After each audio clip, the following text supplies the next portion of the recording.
The perfection of transcendental life can be achieved simply by touching the holy dust of the lotus feet of a holy man. In the Bhagavatam it is said, Mahat Pada Rajobhishekam, which means to be blessed by the holy dust of the feet of a Mahat, a great devotee. As stated in Bhagavad Gita, Mahatmanastu, those who are great souls are under the spell of material energy. Those who are great souls are under the spell of the spiritual energy, and their symptom is that they fully engage in Krishna consciousness for the service of the Lord. Therefore they are called Mahat. Unless one is fortunate enough to have the dust of the lotus feet of a Mahatma on one's head, there is no possibility of perfection in spiritual life.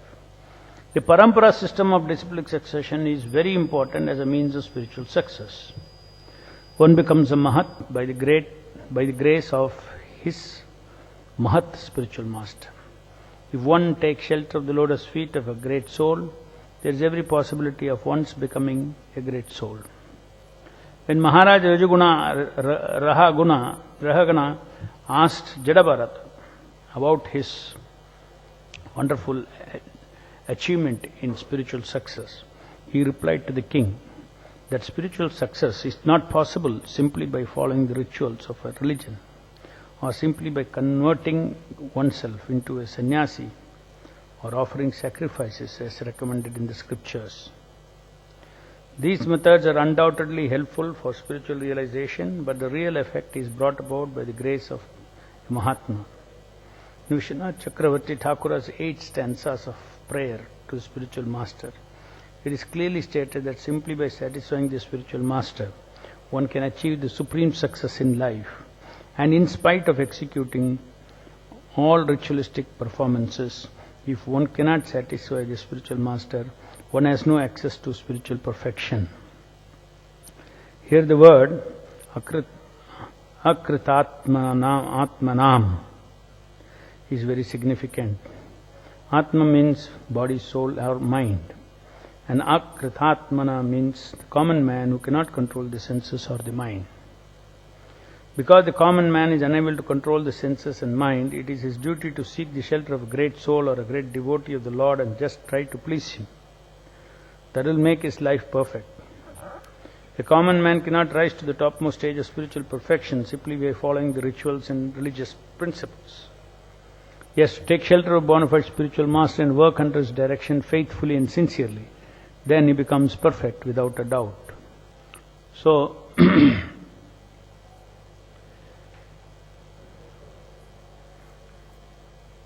Manu is remembering or recalling or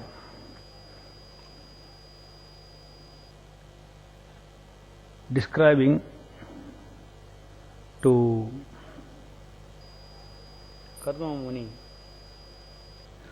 about his most fortunate situation of having met him.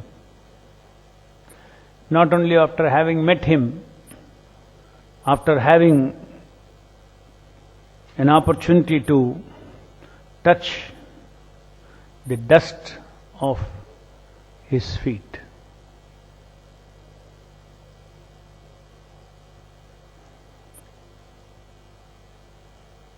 Even though Manu is a very powerful king, he says that it is not easy for somebody to have darshan of you.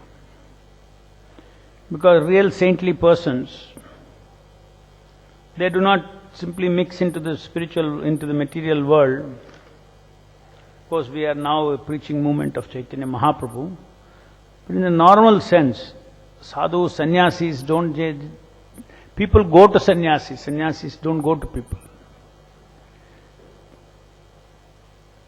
They seek after such spiritual persons. They seek after tapasvis. Usually these tapasvis are in the places of pilgrimages. So people go to the place of pilgrimage, then they take their blessings. This is a culture, Sanatana Dharma culture. So here we see that Manu is praising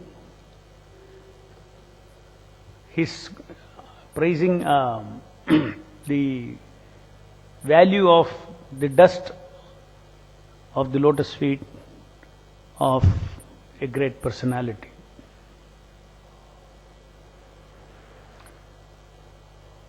We have been, in the last class we discussed about how a devotee is always seeking transmission of mercy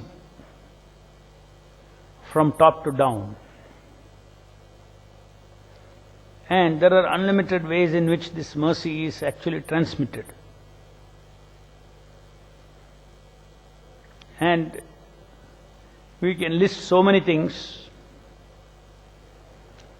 which for our senses, like prasadam, by contacting the prasadam we get mercy with our tongue. By having darshan of the deities we get mercy. By hearing Srimad Bhagavatam we get mercy. By worshipping Tulsi Maharani we get mercy. By taking Charanamrita we get mercy.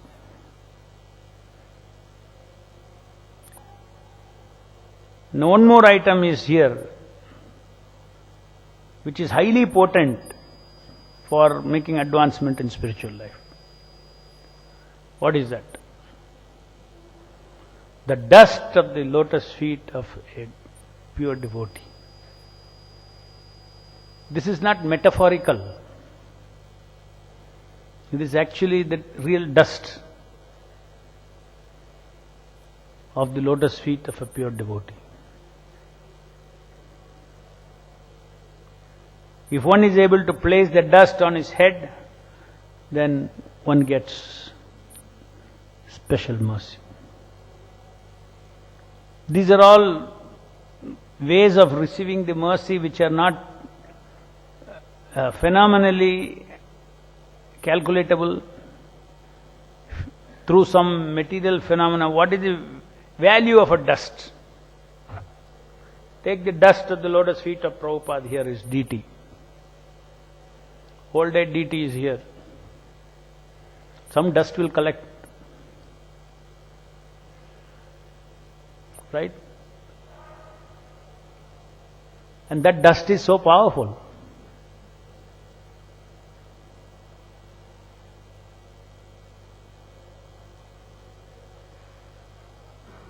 The effect of this, dust of the lotus feet of the spiritual master, contact with the paraphernalia of the spiritual master, they are all same.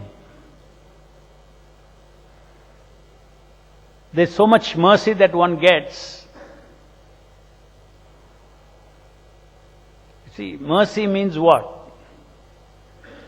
Without paying something you get. If I pay something and buy something, that's not mercy. If I pay the price of something and get it, that is not mercy. Mercy means what? You don't have money to buy. Still somebody gives you. So Prabhupada's mercy is like that. We don't have punya, we don't have great assets, spiritual assets,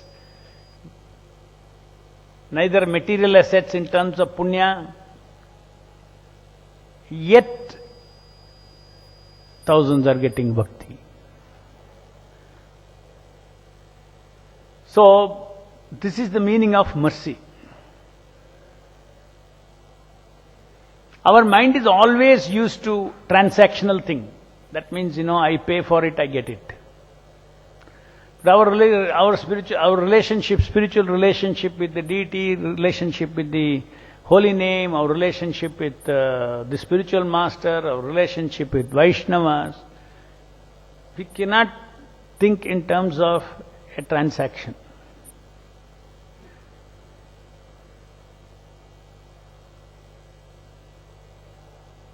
What do you get from Srila Prabhupada? No, I get transcendental knowledge. How do you get transcendental knowledge? Because the books are there, I read, I get transcendental knowledge. Just by reading you don't get transcendental knowledge. When you read, Prabhupada should act on you through these pages, then you get transcendental mercy. Then you get mercy. Then you get understanding. Then you get realization. So one should understand that reading Prabhupada's books or anything, contacting any of the forms of mercy of the Lord is not something that can be mechanically, ritualistically achieved. That Prabhupada explains it. Just by ritual, one cannot, get bhakti. Even if one chants 16 rounds, it may help, Prabhupada is saying. It may help. But he will have no access to spiritual perfection. Access to spiritual perfection means you have to get the personal mercy of a pure devotee. Not general mercy. General mercy is available. Prabhupada's books is available everywhere.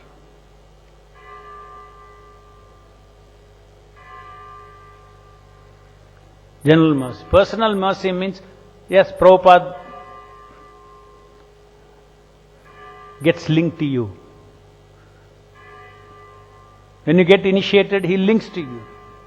And he is your personal spiritual master. He is not only teaching you, there are so many other things he is doing to you. He is monitoring to you. He and Chaitya Guru together is monitoring to you. Monitoring your growth, spiritual growth. Just like a student has to be, taught personally. You see, when you go to the school, 100 students are taught by the teacher. Right? After that there is tuition. In tuition, what does the tuition master do? Where is he particularly weak? Then he will give him special lessons, personal care. Simply reading Prabhupada's book is like sitting in the classroom and reading. And Prabhupada's action upon his disciple is not just that. We need to understand that Prabhupada is actually, aware of the disciples' level of spiritual attainment. He is aware of where the devotee is having problems, not material problems, in getting detached. All that he is aware of, and then Yasya prasadat bhagavat prasadat. One is constantly receiving knowledge from within the heart of the disciple is receiving in order to make advancement in spiritual life. Therefore the Vaishnavas always say that I am made up of the mercy of my spiritual master. Whatever I have is a kripa of my spiritual master. If I have some standing, if I have some detachment, if I have some attachment, it is given by my spiritual master. I have not earned it. He believes it. I have not earned it. Why? Because he understands that actually by any bodily action, by tongue, moving your tongue 16 rounds and all, you cannot get bhakti. You can get bhakti when you move 16 rounds, it will give you some foundation. But ultimately, you have to get the personal mercy of the spiritual master, which comes by, here Prabhupada is giving that secret here, by serving a bona fide spiritual master. By serving him, one gets that. Because the common man is unable to control the senses and the mind, it is his duty to seek shelter of a great soul or a great devotee of the Lord and just try to please him. Just see, do service to him and try to please him. Then, even if you cannot control your senses and mind, still by his mercy you will purify. Very soon you will be able to control your senses. Very soon you will be able to control your mind. So therefore, one should understand that the easiest, though we may do all the exercises that we are trying to do, so many secondary instructions are there, control this, samas, damas, tapa, all these things are there, titiksha, all that we are trying to follow all those things. Those are all, while following those things, one should understand that the result of, the real perfection or the result of all that comes only by the personal mercy of the spiritual master. And this has to be practiced by the devotee because you don't see with your eyes. It is a matter of faith from this Yasya Prasadat Bhagavat Prasadat. Every day we are singing, but we cannot see how it is happening. When you see something, if somebody gives you something, gross in your hand, you say thank you. Because you see he has given. But we have to learn how to transcendentally see this through the descending process, that every day we have to say thank you, thank you, thank you. Every moment we have to go on saying thank you, thank you, thank you to Srila Prabhupada. To Guru and Krishna. Continuously they are giving. So what is the spiritual process of spiritual advancement, spiritual progress in our sampradaya? It's always beg for the mercy of the devotees, beg for the mercy of the Vaishnavas. Then one may think, what is my role? Shouldn't I do anything? No, one should do, but one should understand that what one does is simply to show our attitude to the spiritual master. That I am serious about it. I want your mercy. I am serious about following your instruction. Just like the story in Bhagavad Gita, Prabhupada explains about the sparrow who's trying to recover her eggs from the ocean. She was so determined that she was trying to take out drop by drop water through her beaks and trying to empty the ocean. But finally, obviously, by material calculation, can a sparrow empty the ocean? Not possible. Her goal was what? To get the eggs back. But then she got mercy of Garuda. She got the egg back. Why was Garuda attracted? Because of her determination. In the same way, to attract the mercy of the Lord, it is not the quantum of skill, the quantum of what you are given and all these things is not what? The attitude. If the attitude to attract the mercy of the Lord is there, then what you need, Guru will give.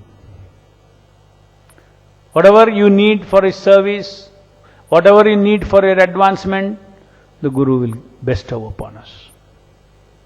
So this is a process by which, we need to balance effort and mercy. So what is the value that you give to your effort, to your sadhana, effort? And in your mind, what is the value? As far as doing is concerned, your effort you have to do. But as far as result is concerned, one should not think my effort was a very big factor. As far as doing is concerned, yes, I have to do. I cannot spare anything, I have to do. As far as result is concerned, I chanted so many years very nicely, now I have advanced. You can say that. I have chanted nicely so long, by Prabhupada's mercy, my chanting has become fruitful, I got mercy. You can say that. You cannot take away Prabhupada, you cannot take away Guru's mercy. So these are some of the fundamental principles of the sources of advancement for any Vaishnava. Every day one should see that mercy is coming dynamically every day.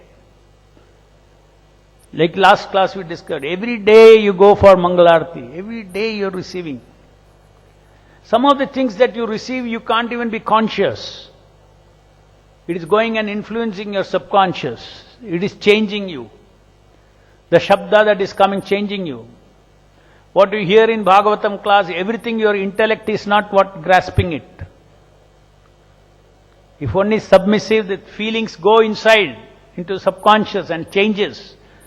Nityam Bhagavata Sevaya, all the Rajoguna, Tamoguna, everything will be destroyed simply by hearing Bhagavatam. So one should have a lot of faith that I am what I am because so many things I have got. One should not think, I am what I am because I have earned so many things. Because I have chanted so much. Because I have done so much. All those things. One should not think like that. One should always, you should also think, no doubt. I know, I'm happy that I could follow Prabhupada's instruction. One should take pride in that also. But not in terms of, that created the result. So the result is always by the mercy. Just take always that comparison of sparrow. Was it her emptying the ocean that got the egg? No. There is no connection at all. In the same way, devotees can achieve so many wonderful things. There is no connection between effort and result. One side effort he is putting, but the result something else. Huge results happen. So that is because of the mercy of the spiritual master.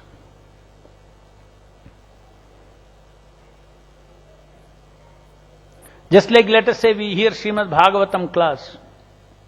It is said that one has to submissively hear. You can submissively hear, you can intellectually hear also. When you intellectually hear, you will only get the ideas. When you submissively hear, you will get the feelings of the speaker. When somebody speaks, he speaks what? Ideas, feelings, realization, right? He speaks. When you submissively hear, then the feelings also you get. And the feelings go, the transformation that happens for a person is faster when you can get the feelings of, let's say, Prabhupada's feelings. If you put a filter of only intellectual thing, Prabhupada is, let's say, Prabhupada lecture you are hearing. Okay, philosophical, all these things, intellectually you are adjusting. But Prabhupada says rascal. Then, it is nothing philosophical, it's not a philosophical idea at all. You get the feeling why Prabhupada is calling these fellows rascals. So that submissiveness is, if you have submissiveness, how will you have submissiveness? Only when there is anticipation you will have submissiveness. Otherwise, you would be submissive. I am expecting something, anticipating. So anticipating mercy of deity, you go before the deity, you have to have anticipation. It does not mean specific prayers, but there is mercy coming. Chanting Hare Krishna, you have to have anticipation of mercy. Being in the presence of a spiritual master, you should anticipate.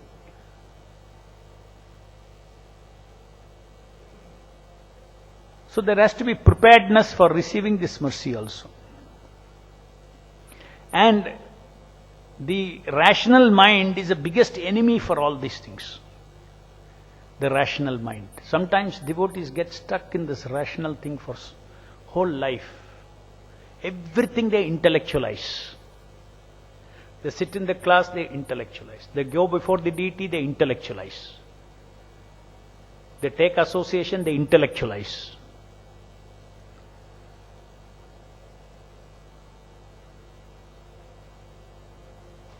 You want to make rapid progress, then you have to understand the vibration of every situation. And then from descending process, that mercy will come and quick advancement will make.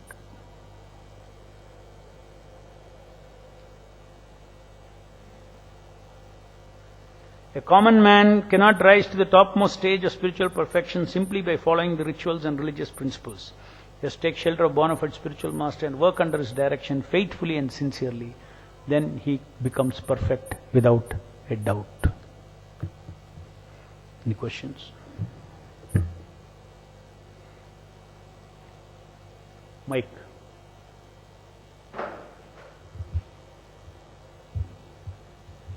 Hare Krishna, Prabhu. Prabhu, as you said, rational mind is a big barrier in being very rational is a big barrier in spiritual life. You said, You mentioned that being rational. Being rational. Yeah. Being only rational. Only rational is. Only rational. So, Prabhu, what should be the the level to which we should be rational, and how to be, how to understand this in a better way?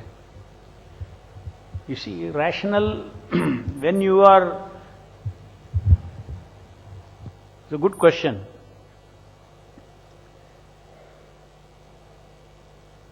Everywhere rationality is there. The issue is about being over-rational. Just like you say, Bhakti and Vedanta. Vedanta is a rational part. Bhakti is not the rational part, it is the mercy part. So, in order to glorify, in order to appreciate, in order to one uses rationality even in bhakti. When rationality is not used to understand the mercy, then it becomes speculation. Just like you say, one truth you receive, you don't understand. Philosophically, you don't understand. Now, if you go deep, going on and on and on and, speculating too many things, then you are over-rational. You need to understand that the rational understanding will come so smoothly at the right time. I have to do more service. We can all rationally analyze and so how to control the senses and all these things. Rationally analyze. That's what the Mayavadis, impersonalists do. Very rationally they analyze what is self-concept and this and that, all those things. And as devotees, when the right time comes, he comes out of the bodily concept. Now, that's what it said. When you have bhakti, you have knowledge also. Bhakti never stands without knowledge. There is knowledge always. The very foundation is knowledge. Bhakti is not, foundation is not ignorance, is knowledge. Knowledge of truth. Tattva is always there as a foundation. So, how much we should apply our intelligence, don't over-endeavor. If that intelligence is not coming to you now, serve, continue serving. You will understand. So that is the extent to which you should exercise put all your efforts in serving, put your efforts in appreciating the mercy of Prabhupada, all these things.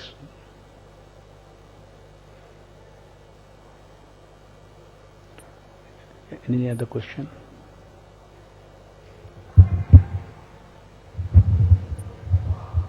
Hare Krishna, Prabhu.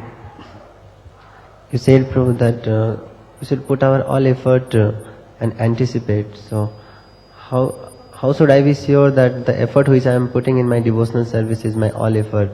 Or we may be sometime in the miser condition also, that like I may think that I am putting all my effort, but I may not be putting. You should put all your efforts, but not think that you have put all your efforts.